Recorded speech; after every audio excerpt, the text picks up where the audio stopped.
여러분, 새 중에 솔개라는 새가 있어요. 솔개.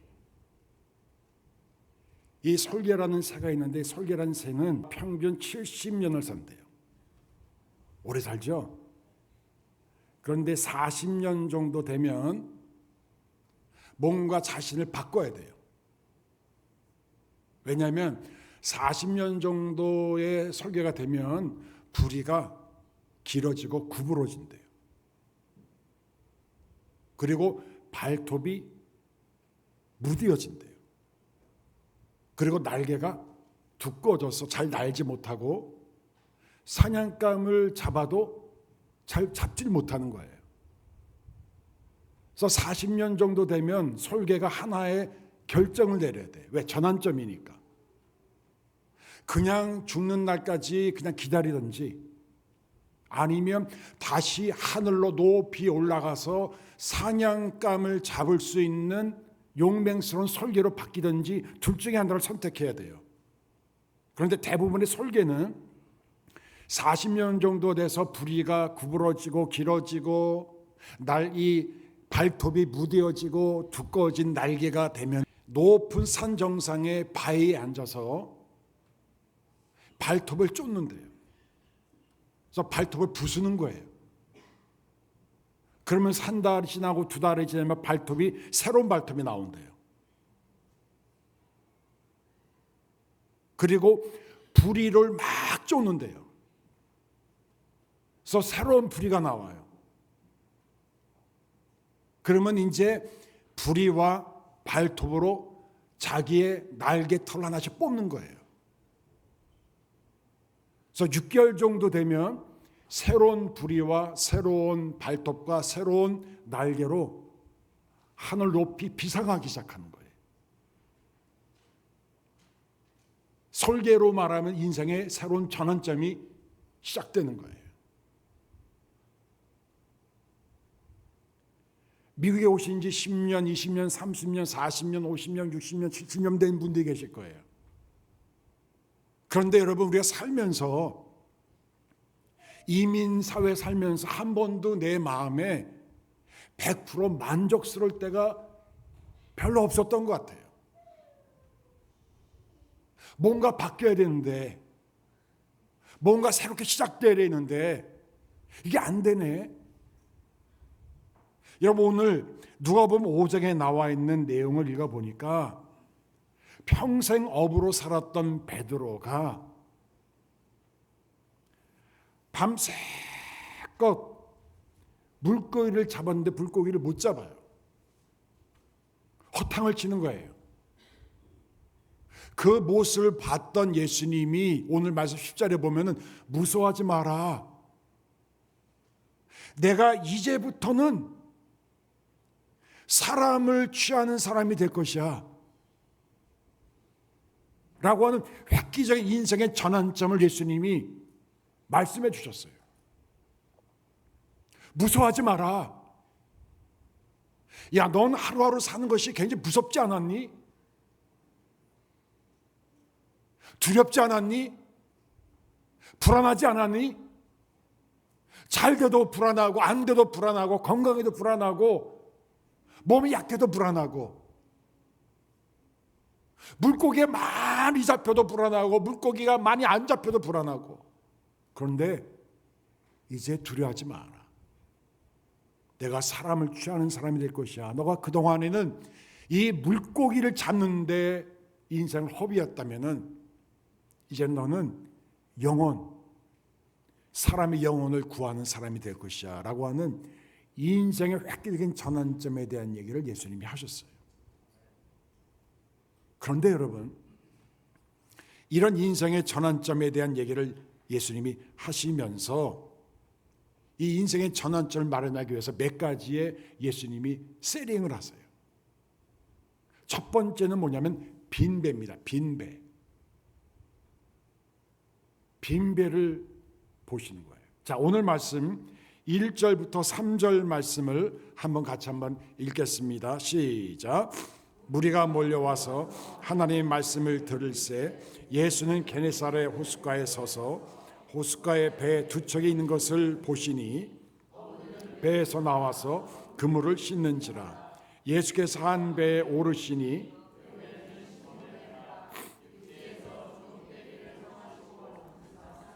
배에서 무리를 가르치시더니.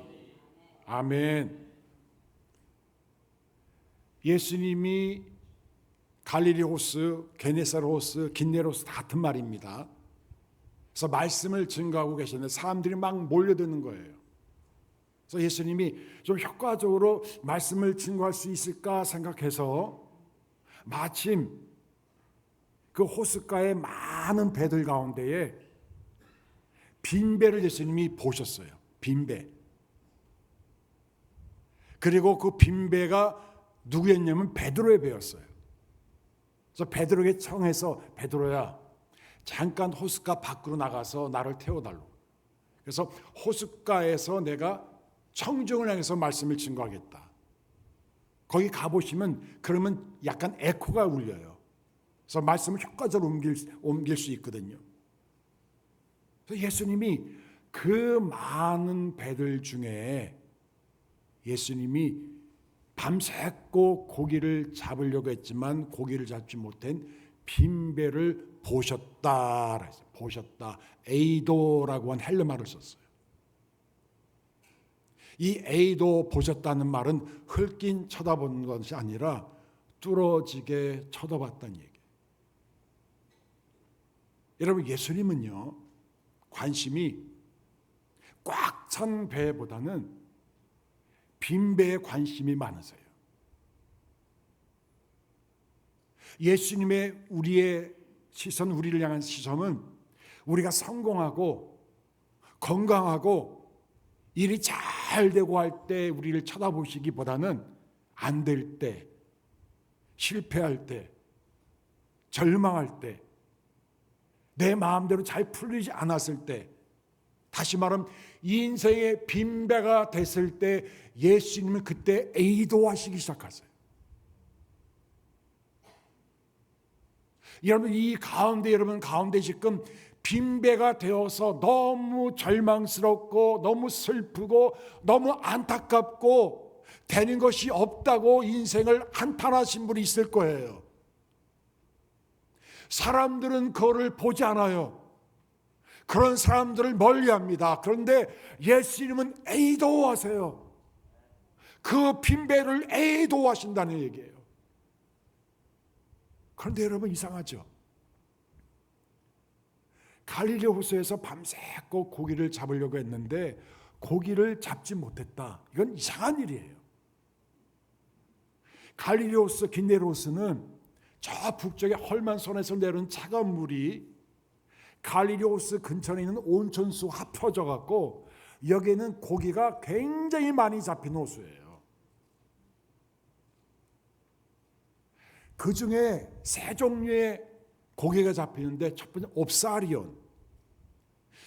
요한복음 21장에는 이 말을 생선이라고 번역이 되어 있어요. 이건 민물덩어리 같이 조그만 생선이에요. 이건 잡으면은 서민들이 소금에 절여서 먹어요. 그 다음에 익투스가 있어요. 익투스. 성지순례 가면 피러스 피시에서 성베드로 피시 드시죠. 그게 바로 익투스예요. 역돔, 틸라피아. 그 다음에 프로스파기온이라는 또 생선이 있어요. 요한복음 21장 5절에는 고기로 번역되어 있어요. 이거는 30cm 이상 되는 큰 물고기예요. 이런 고기가, 다양한 고기가 잡혀요, 여러분. 그런데 밤새껏 고기를 잡으려고 했는데 물고기가 안 잡혀요. 이건 말이 안 돼요. 이건 말이 안 돼요. 고기를 안 잡으려고 노력해도 잡을 수밖에 없는 하다못해 민물덩어리 옵사리온으로 잡히는 그런 호숫가예요. 근데 밤새껏 노력했는데 한 마리도 못 잡는 거예요. 여러분들, 우리가 살면서 내가 노력을 했는데 노력한 대가가 전혀 돌아오지 않을 때가 있죠. 항상 하던 건데, 그래서 잘 됐는데 안 돼. 여러분, 그때는 여러분 생각할 것이 있어요. 이게 왜 그렇지? 재수 없으려는, 운수가 없나? 그게 아니에요, 여러분. 그 이유가 있어요. 룻기서 1장 21절 보면, 자, 한번 읽어볼까요? 시작. 내가 풍족하게 나갔더니 여호와께서 내게 비어 돌아오게 하셨느니라. 여호와께서 나를 징벌하셨고 전능자가 나를 괴롭게 하셨거늘 너희가 어찌 나를 나옴이라 부르느냐. 아멘. 여러분, 나옴이 아시죠?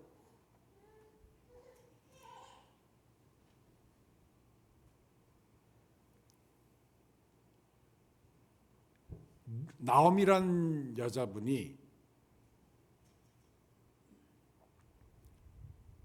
남편과 두 아들을 데리고 베들레헴을 떠나 모압 지방으로 피신을 해요. 기근이 들어드니까. 그런데 모압 지방에 가서 잘 살 줄 알았는데 남편도 죽고 두 아들 다 죽어요. 그리고 세월이 지난 다음에 다시 고향으로 돌아옵니다. 그랬더니 동네 사람들이 나오미가 왔다. 나오미란 뜻이 기쁨이란 뜻이에요. 기쁨, 즐거움, joy. 야, 기쁨, 즐거움이 돌아왔다. 그랬더니 나오미가 나를 나오미라 하지 말아라. 내가 나갈 때는 풍족하게 나갔는데 여호와께서 나를 비어 돌아오게 하셨다. 그랬어요. 여러분, 베드로가 밤새껏 고기를 잡으려고 노력했는데 한 마리, 씨알 한 마리로 잡지 못했던 이유는 예수 그리스도가 하신 거예요. 뭔가를 위해서 예수님은 베드로의 빈 그물, 빈 배를 만드신 거예요. 우연의 일치가 아니라 이건 예수님의 섭리고 예수님의 역사고 예수님의 사랑이고 예수님의 새로운 도전이었다는 사실을 우리는 오늘 기억할 필요가 있어요. 여러분, 한국 사람들은 큰 거 그런 거 참 좋아하죠, 그렇죠? 상공에 나가면 마포 대교, 한강 대교가 무지무지 많아요. 별내 때문은 대장, 대학교, 그렇죠? 대사. 옛날 어르신들이 막걸리 먹으러 갈 때 대포 한잔하러 가자 그러죠. 큰 대자를 그렇게 좋아해요. 예수님은요, 빈배를 통해서 인생의 새로운 전환점을 시작하기 시작해요.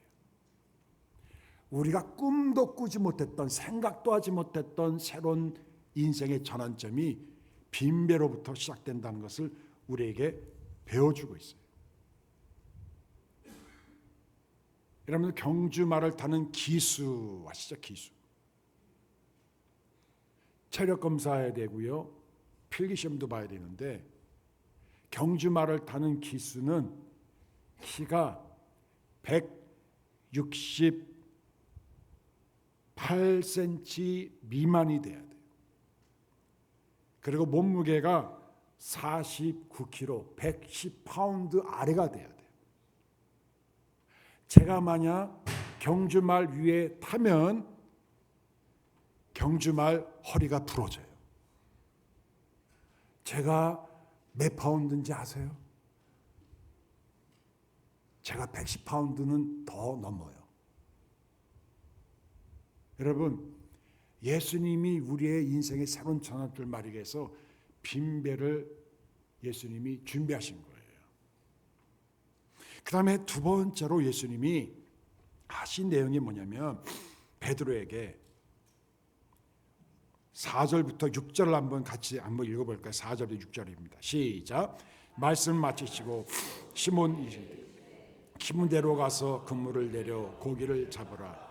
시몬이 대답하여 이르시되 선생님, 우리가 수고하였으되 잡은 것이 없지만은 말씀에 의지하여 그물을 내리이다 하고, 그렇게 하니 고기를 잡는 것이 심히 많아 그물이 찢어지는지라.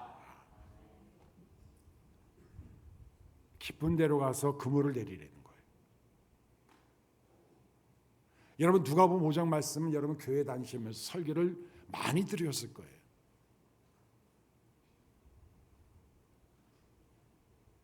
직업이 어부인 베드로에게 목수의 아들인 예수님이 야, 깊은 데로 가서 그물을 내려봐.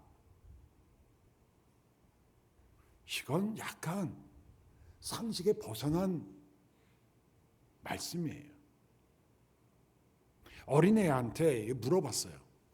야, 엄마 아빠가 하는 잔소리하고 조언이나 충고의 차이점이 뭐니? 그랬더니 그것도 모르세요.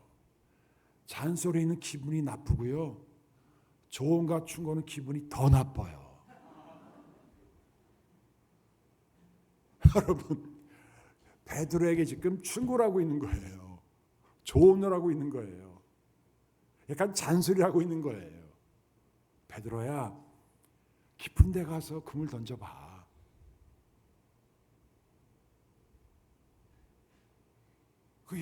베드로가 그물을 던져요. 자, 오늘 말씀 잘 보셔요, 여러분. 4절에 그물을 내려 고기를 잡으라. 그랬더니 5절에 내가 그물을 내리겠습니다. 그런데 우리 한글 성경은 잘 나와 있지 않지만 예수님이 그물을 내려라 할 때 그물은 복수예요, 복수. 그물들을 내려라, 그물들을 내려라. 다시 말하면 득티야. 그런데 베드로는 그물들, 네트, 득티아를 내려라 했는데 5절에 베드로는 득티온, 그물을 내려요. 배에 있는 그물을 다 던지라고 했는데 베드로는 반신반의한 거예요. 이게 이상하네. 그러면서 그물 하나만 달랑 던지는 거예요. 그런데 고기가 막 잡히는 거예요. 여러분, 참 예수님이 너무 감사한 게, 제가 예수라면은 고기 또 못 잡겠을 것 같아. 왜? 그물들 던지라 그랬는데 그물만 던지면 요 나쁜 놈 말이에요. 그런데 예수님은요, 불완전하지만 부족하지만 베드로의 순종을 받아주셨어요. 여러분, 우리는 완벽한 순종을 할 수가 없어요. 이 세상에서 완벽한 순종할 수 있는 사람은 예수님밖에 없어요. 하나님의 아들 예수님은 하나님이 원하시는 말씀대로 이 땅에 오셨고, 고난받으셨고, 죽으셨고, 부활하셨고, 승천하셨고, 다시 오실 분이에요. 그러나 그의 어떤 사람도 예수님 앞에 완벽한 순종을 할 수 있다는 것은 거짓말이에요, 여러분. 그냥 그 순종하기 위해서 발버둥을 놓치는 거죠. 그것을 목표로 삼아서 나가는 거죠. 그럴 때 우리 인생의 전환점이 막 시작되는 거예요. 나는 부족한 걸 알아요. 이게 아닌데 내가 하면서도, 순종하면서도 하나님 이게 아닌데, 더 할 수 있는데 하나님 내가 이거밖에 못한다니 내가 뭐 억울하고 너무 답답하고 너무 슬프고, 하나님 어떻게 하면 좋죠? 그런데 예수님은 괜찮아.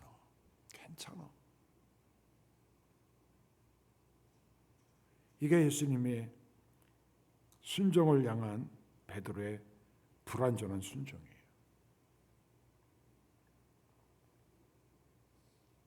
여러분, 이영규 선교사님 얘기 많이 들으셨죠? 그렇죠? 서울대학교 나오고 뭐 박사학위 받으시고 몽골에 가서 한 7년 8년 이제 선교하시다가 지금 인도네시아 가신 분인데, 이분이 책을 더 내려놓음이라는 책을 쓰셨어요. 그 책이 나온 그 결정의 이유는 뭐냐면, 2살짜리 아들 동년이가 하루는 장난감 가게를 갔는데 장난감 마음에 드는 걸 잡았겠죠. 잡아갖고는 그냥 나오려고 하더래요. 그래서 동현아, 그 장난감을 그 계산대 위에다가 이렇게 올려놓으면은 저분이 계산한 다음에 우리가 살 수 있어. 그랬더니 동현이가 이걸 넣고 질질 울더래요. 싫어 그러고. 그래서 겨우 설득을 해서 장난감 올려놓고 계산해서 동현이가 장난감 가지고 나왔다는 얘기가 있어요.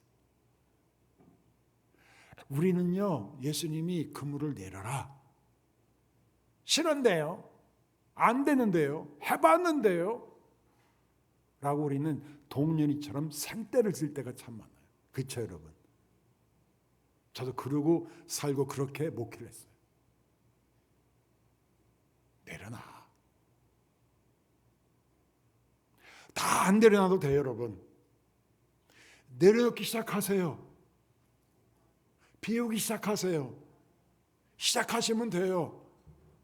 우리 예수님은 우리의 마음을 너무 잘 알아요. 완벽한 걸 원하지 않아요 여러분. 그냥 시작하면 돼요. 그냥 올려놓으면 돼요. 다 올려놓을 필요 없어요 여러분. 조금 올려놓으면 돼요. 이게 예수님이 우리를 향하신 인생의 전환점의 두 번째 세링이에요.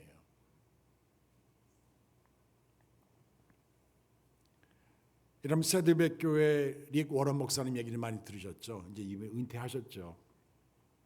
43년 목회하다가 2013년도에 이제 은퇴하셨는데 그 아들이 그때 스스로 목숨을 끊고 죽었어요. 태어날 때부터 정신질환, 우울증이 있어갖고 27년 동안 정신질환, 우울증에 시달리다가 집에서 목숨을 끊었어요.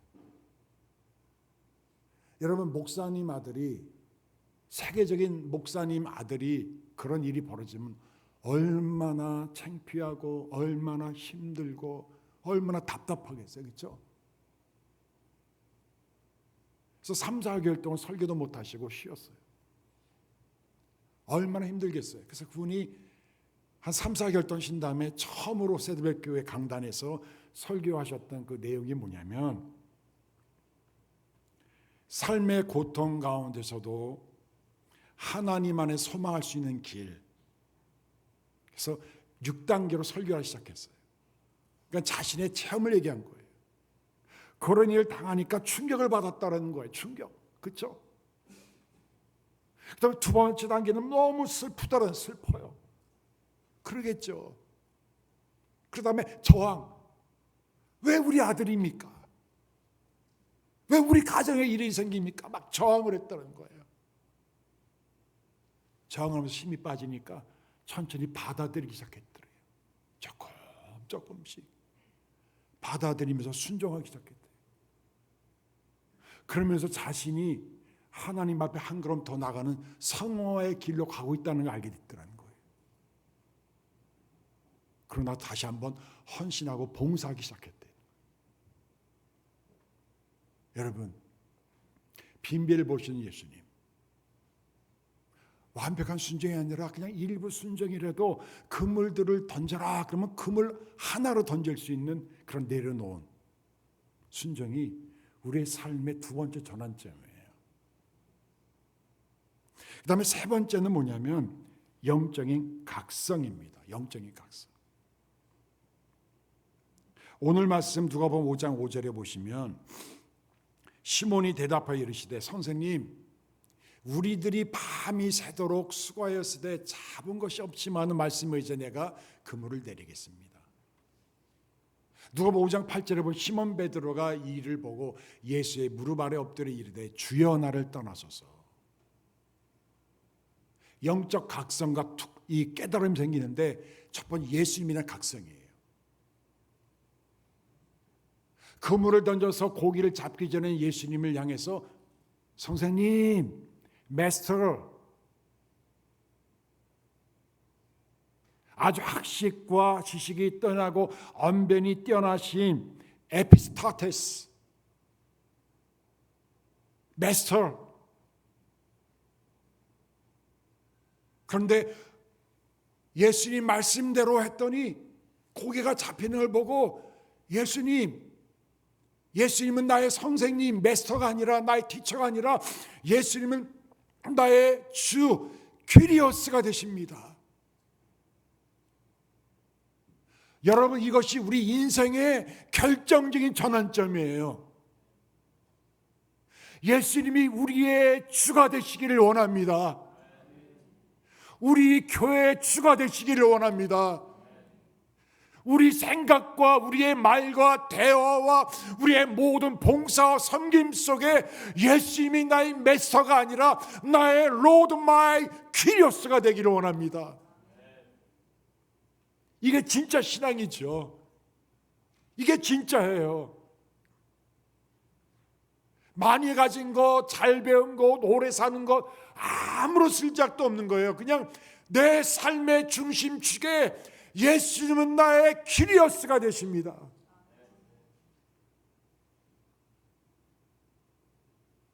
제가 목회를 일찍 은퇴하고 나서 매일매일 회개하는 게 뭐냐면, 예수님, 내가 목회를 하면서 예수님, 내가 예수님을 주님이라고 했지만 내가 교회 주인이었어요. 예수님, 우리 가정에 내가 주인이었어요. 큰소리 지르고 다니고요, 화내고요, 성질 부리고요, 안 되면 막 이상한 말 하고요. 예수님, 그때 얼마나 마음이 아팠겠어요. 예수님, 목사라는 사람이 그렇게 살았어요. 예수님이 얼마나 마음이 아팠겠어요. 난 예수님을 주님이라고 그렇게 수만 번 수백만 번 했지만 예수님이 나의 삶의 퀴리오스가 아니었어요. 내 삶의 주인공은 나였고요, 목회 성공이었고요, 교인들 숫자 불어난 거였고요, 좋은 예배당 지는 거였죠. 예수님 나의 주가 아니었어요. 교인들이 줄어들면 화냈고요, 실망했고요, 교인들이 나를 싫어하면 내가 막 그들도 싫어했고요. 제 마음에 예수님이 주가 아니었어요. 지금도 저는 회개하며 살고 있어요.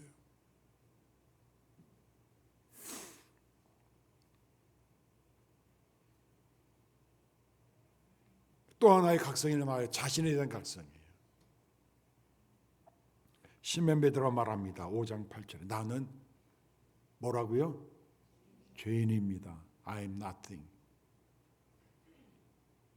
예수님, 저는 아무것도 아니에요.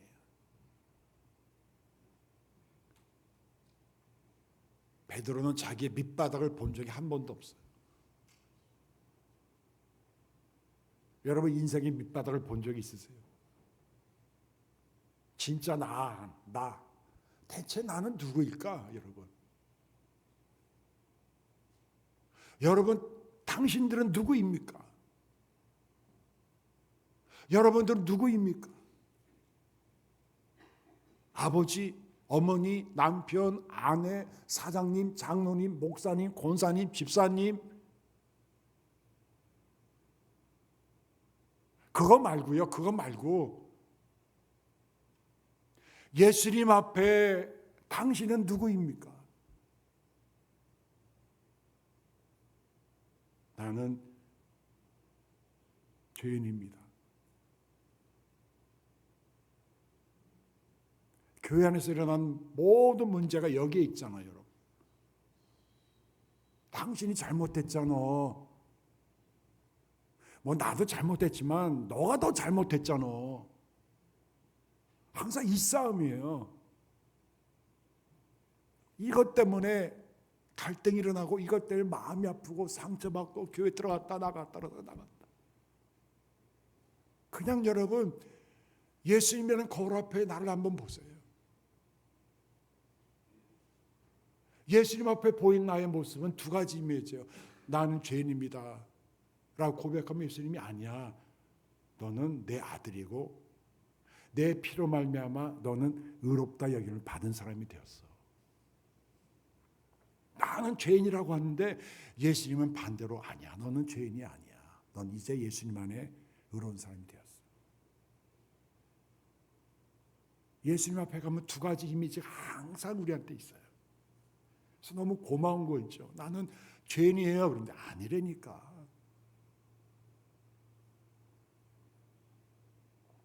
그래서 사도 바울도 여러분 참 멋있는 사람이에요.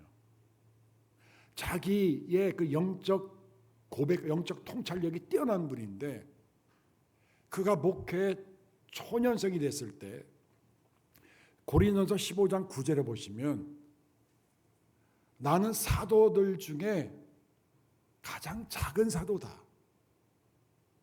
또 에베소 3장 8절에 넘어가면 좀 시간이 지나가면서 나는 성도 중에 지극히 작은 장 중에 더 작은 자다. 맨 처음에 사도를 얘기하더니 그 다음 성도, 교인을 얘기해요.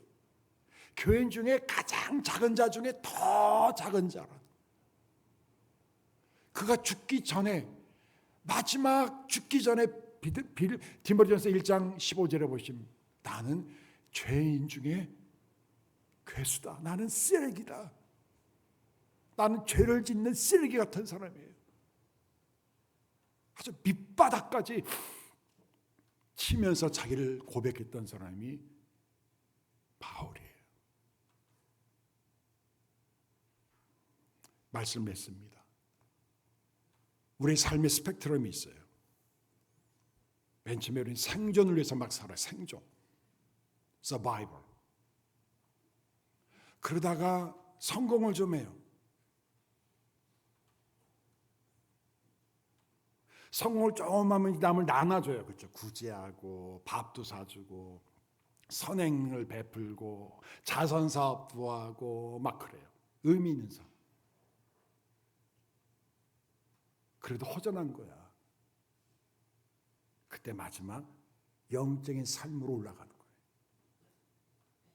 그렇죠? 빈배를 만드신 예수님. 그것을 통해서 완벽하지 않지만 순종케 하시고 나를 내려놓게 하시는 예수님. 그걸 통해서 나의 진짜 모습을 보게 하시는 예수님. 이게 인생의 전환점이에요. 이번 썸머 이 특별 집회 그 주제가 This is my story, this is my song이죠. 그렇죠? 이따 마지막 우리가 예배 시간 부를 찬송이 그거예요. 내가 제일 좋아하는 찬송이 288장. 이것은 나의 찬송, 이것은 나의 간증이에요. 그렇죠? 저는 이거 부를 때마다 눈물이 철철 나요.